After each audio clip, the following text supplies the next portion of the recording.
త్రేతాయుగం, ద్వాపరయుగం, కలియుగంకి వచ్చేసిన కలియుగంలో ఇవాళ వస్తున్న కథలు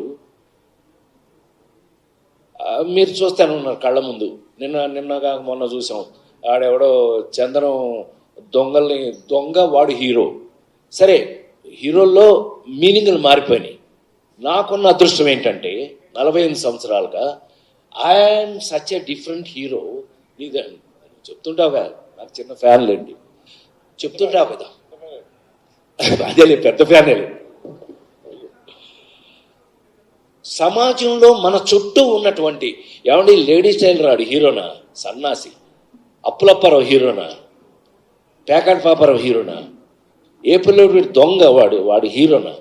కానీ సమాజంలో మన చుట్టూ, మనతో పాటు, మన పక్కనే ఉన్న క్యారెక్టర్స్ని తీసుకుని హీరోగా నటించి ఇంతకాలం మీ ముందున్న నేను ఈ రోజున హరికథ,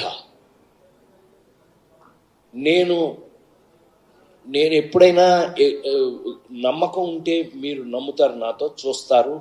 ఇటీవల కాలంలో మనం చూస్తూ ఉన్నాం, కొన్ని సినిమాల్లో చాలా బాధాకరమైనటువంటి విషయాలు కనిపిస్తూ ఉంటాయి. నేను జై భీమ్ సినిమా అనేది నాకు ఒకరు చెప్తే జై భీమ్ సినిమా చూసిన, దానికి ఖచ్చితంగా నేషనల్ అవార్డు వస్తుంది అనుకున్నా, కానీ రాలే. ఏం సినిమాకి వచ్చిందంటే అది ఇదే ఎర్రచందనం దొంగతనం చేసిరు చూడు, అదేం సినిమా, పుష్ప సినిమాకి వచ్చింది. అంటే మరి ఏ అంశాలను పరిశీలించిస్తారో నాకు తెలియదు, కానీ అది చూసిన తర్వాత ఇక ఇంకొక సినిమా చూడొద్దు అనుకున్నా నేను. ఇక ఈ వ్యవహారం అంతా చూసిన తర్వాత 13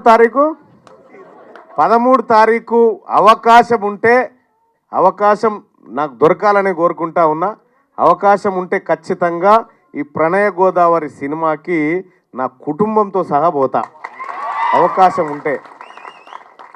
అలాగే నేను ఏమంటావు, ఈ ఒక్క మాట చాలా ఓకే. అయితే చిన్న సినిమాలని బ్రతికించడం కోసం ఎక్కడి నుంచో ఎవరో రారు, 2 వ్యక్తులు మాత్రమే చేయగలుగుతారు. ఒకటి ప్రజలు, రెండోది ప్రభుత్వం. ఈ ప్రజలకు చేస్తున్నటువంటి రిక్వెస్ట్ ఏంటంటే, చిన్న సినిమా కాదు, పెద్ద సినిమా కాదు, దాని ద్వారా, సినిమా ద్వారా ఏం నేర్చుకున్నాం అనేది మనకు కావాలా, ఆ సినిమా ద్వారా ఈ సమాజానికి ఏం అక్కరొచ్చింది అనేది కావాలా. అలాగే నేను తీన్మార్ వార్తలని నేను డిజైన్ చేసేటువంటి టైంలో V6లో నేను ఒక ముసలి క్యారెక్టర్లోకి, ఎందుకు అది మిత్రుడు కూడా పేపర్ వేసుకున్నా అని చెప్పి, పేపర్ వేసినావా, నేను పేపర్ వేసే జర్నలిస్ట్గా మారిన, ఊర్లో పేపర్ వేసే మారిన. V6లో నేను తీన్మార్ డిజైన్ చేసే టైంలో నేను వార్త రాస్తే అసలు ఈ వార్త మీద నేను సమయం ఎందుకు కేటాయించాలి అనే క్వశ్చన్ మార్క్తో రాసుకుంటోని వార్తలు. ఆ తర్వాత ఆ క్యారెక్టర్ కానీ నాకు తెలియకుండానే ఒక నటన అనేది నా జర్నలిజంలో యాడ్ అయిపోయింది. వార్తలను ఇలా కూడా చెప్పొచ్చా అనేటువంటి ఒక వ్యవస్థలోకి తీసుకుపోయిన దాన్ని V6లో. ఎవరి దగ్గర వాస్తవానికి నాకు అప్పుడు నేను చాలా ఛానళ్ళల్లో పనిచేసిన, NTV కానీ, లేకపోతే సన్ నెట్వర్క్లో కానీ, జెమినీలో కానీ, చాలా ఛానళ్ళల్లో నేను వర్క్ చేసిన, కానీ నా దగ్గర ఎంత టాలెంట్ ఉన్నా నాకు అవకాశం ఇవ్వలే. ఎంత టాలెంట్ ఉన్నా, అరే ఇది ఇట్లా కాదురా బాబు, ఇట్లా కూడా చేయొచ్చు అని అంటే, మీకేం తెలుసండి ఇదంతా, మేము చేస్తాం కదా అనేటోళ్ళు. సరే, తర్వాత V6లోకి వచ్చిన తర్వాత అంకం రవి గారు ఒక ఛాయిస్ ఇచ్చిండు, నువ్వేం చేయాలనుకుంటున్నావు చెయ్యి అంటే, తెలంగాణ మొత్తం ఉమ్మడి ఆంధ్రప్రదేశ్ అంతా 9:30కు టీవీల ముంగట అంతరంగాల సీరియల్ ముంగట కూర్చుండబెట్టిన జనాన్ని తీన్మార్ వార్తల రూపంలో. అందుకే ఇక్కడ వీళ్ళలో ఎవరిలో ఏ టాలెంట్ ఉందో చెప్పలేం, ఎవరిలో ఏ టాలెంట్ ఉందో చెప్పలేం. కాబట్టి వాళ్ళ టాలెంట్ బయటికి రావాలంటే అవకాశాలు రావాలి. అవకాశాలు ఎప్పుడు వస్తాయంటే ప్రజలమైన మన నుంచి రావాలి, వాళ్ళకి ప్రోత్సాహం. రెండోది ప్రభుత్వం నుంచి కూడా రావాలి. నేను రాష్ట్ర ప్రభుత్వానికి కూడా నాదైనా అవకాశం వచ్చినప్పుడు ఖచ్చితంగా ముఖ్యమంత్రి గారితో మాట్లాడి, ఈ లో బడ్జెట్ సినిమాలు ఏవైతే ఉన్నాయో, ఈ చిన్న చిన్న కళాకారులను ఎవరైతే అనుకుంటున్నారో, చిన్న కళాకారులు కాదు, నవమాసాలు మోసి ఇక్కడి వరకు ఈ సినిమాని తీసుకురావడం అంటే ఇది చిన్నోళ్ళు చేసే కార్యక్రమం కాదు, ఇది ఎంతో ఓర్పు నేర్పుంటేనే చేసేటువంటి కార్యక్రమం. ఇక్కడ ప్రొడ్యూసర్గా అప్పులు చేయడం, ప్రొడ్యూసర్గా ఆయన ఆవేదన అంతా మనం ఇప్పుడు చెప్పుకున్నాం. కానీ ఒక ప్రొడ్యూసర్కి సంబంధించినటువంటిది కాదు సినిమా. ప్రొడ్యూసర్ కాదు, ఈ సమాజం మీద చూపించేటువంటి ఇంపాక్ట్ కూడా ఎవరైతే దానికి గురవుతారో వాళ్ళ మీద కూడా ఈ ప్రభావం ఉంటుంది. కొన్ని చాలా గొప్ప సినిమాలు, మంచి కంటెంటు, చాలా మెసేజ్ ఇచ్చేటువంటి సినిమాలు ఎన్నో థియేటర్లలో ఆడకుండా వెళ్ళిపోయినటువంటి సినిమాలు ఉన్నాయి. దొంగతనాలు చేసేటువంటి సినిమాలు ఎన్నో వందల రోజులు ఆడినటువంటి రోజులు ఉన్నాయి. అల్టిమేట్గా ఆ సినిమా అయినా ఈ సినిమా అయినా ఏ సినిమా అయినా కూడా ఇది కొందరి జీవితాలకు లైఫ్ అండ్ డెత్ క్వశ్చన్గా ఉంటుంది. సో ఇటువంటి సందర్భంలో వాళ్ళు మరింత ఉత్సాహంతో ముందుకు పోయే విధంగా ప్రేక్షకులంతా ఆదరించాలని కోరుకుంటూ, ఈ ప్రణయ గోదావరి సినిమా, ప్రణయ గోదావరి నాకు ఇప్పుడు నా కాన్స్టిట్యున్సీ అటు కృష్ణ ఇటు గోదావరి, ఈ రెండు నదుల మధ్య ఉంటుంది నా కాన్స్టిట్యున్సీ. వరంగల్, నల్గొండ, ఖమ్మం. ఇటు గోదావరిది అయిపోయింది.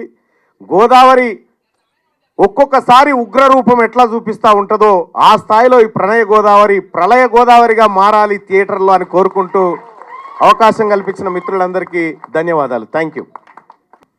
ప్రణయ గోదావరి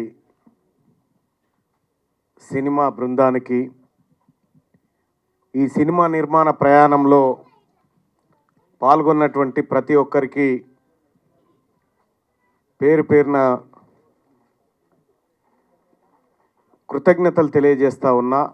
ఎందుకంటే నేను ఇది రెండో మూడో ఫంక్షన్, నేను సినిమా ఫంక్షన్లకు ఎప్పుడు పోకపోతుంటే, సినిమా ఫంక్షన్లన్నా చాలామంది టాప్ హీరోలు ఇంటర్వ్యూ అడిగితే నేను చేయనయ్యా బాబు, అవి నాకు తెలియదు ఆ సినిమా గురించి అని చెప్పేది. సో ఇదే వేదిక మీద రెండో మూడో సినిమాలకు గెస్ట్గా వచ్చినటువంటి సందర్భంలో మిత్రుడు అర్జున్ అన్న ఈ సినిమా పోవాలి, మనం ఈ సినిమా ఫంక్షన్కి పోవాలి, వీళ్ళందరూ మన పేద వర్గాల నుంచి వచ్చినటువంటి వాళ్ళు, వీళ్ళకి అండగా నిలబడాలని చెప్పి అర్జున్ చెప్పడంతో ఇక్కడికి రావడం జరిగింది. అయితే మిత్రుడు మాట్లాడుతూ ఉంటే చాలా నేను అప్పు చేసిన, లేకపోతే ఈ సినిమాని చూడండి, లేకపోతే థియేటర్లకు వెళ్ళండి, ఇవన్నీ వింటూ ఉన్నప్పుడు ఒక ప్రొడ్యూసరు అంటే ఆపరేషన్ థియేటర్లో ఒక తల్లి డెలివరీ అయ్యేటువంటి టైంలో ఉండేటువంటి ఒక ఆవేదన ఉంటుంది చూడండి. ఆ సినిమా కూడా రిలీజ్ అయ్యేటువంటి సందర్భంలో ఒక ప్రొడ్యూసరే కాదు, ప్రొడ్యూసర్ బాగుండాలని ప్రొడ్యూసర్ని అనుసరించి ఏవైతే సహాయం చేసిరో వాళ్ళందరూ కూడా దీవిస్తూ ఉంటారు. సో కాబట్టి అంతటి ఆవేదన ఈ సినిమా రంగంలో ఉంటుంది. సో దీంట్లో సినిమాలకు ఎంత ఖర్చు అవుతుందో తెలియదు, వృధా ఖర్చులు ఎంత అవుతాయో నాకు తెలియదు. కానీ ఒకటైతే నిజం, చిన్న సినిమాలు పెద్ద సినిమాలు అనే తేడా ఎక్కడ పుట్టిందో నాకు అర్థం కాలే. కానీ సినిమా ఈ సినిమా అంతే. అది చిన్నదా పెద్దదా ఏదనేది పక్కకు పెడితే, నేను కూడా గతంలో నాకు సినిమాలు తీయనికి రాదు, కానీ ఒక ఉద్యమంలో భాగంగా కొన్ని డాక్యుమెంటరీస్ తీయాల్సి వచ్చింది. బాతాల పోసేటని కొన్ని ఎపిసోడ్లు తీసిన అప్పట్లో. అది సినిమా కోసం తీయలే నేను. అంటే ఈ మూమెంట్ తెలంగాణ రాష్ట్రంలో జరుగుతున్నటువంటి ఒక గతంలో జరిగినటువంటి అరాచకాలను పిక్చరైజ్ చేసిన అంతే.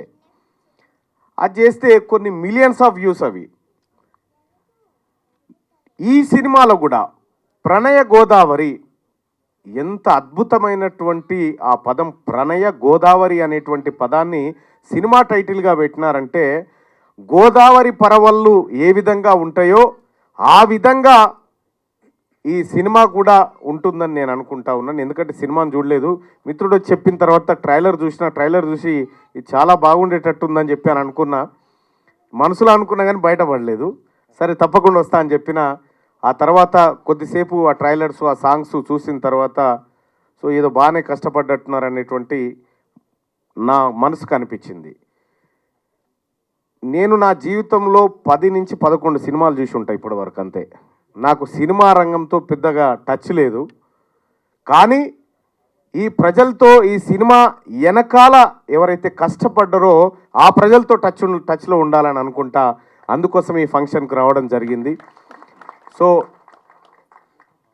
ప్రేక్షకులు కూడా ఇలాంటి వాళ్ళని ఆదరించాల్సినటువంటి అవసరాన్ని నేను చెప్తా ఉన్నా. ఎందుకంటే వాళ్ళని ప్రోత్సహించాలి. ప్రోత్సహించడం ద్వారా మళ్ళీ కొంతమందికి ఉపాధి దొరుకుతుంది, కొత్త ఐడియాసు కొత్త సినిమాల రూపంలో బయటకు వస్తుంది.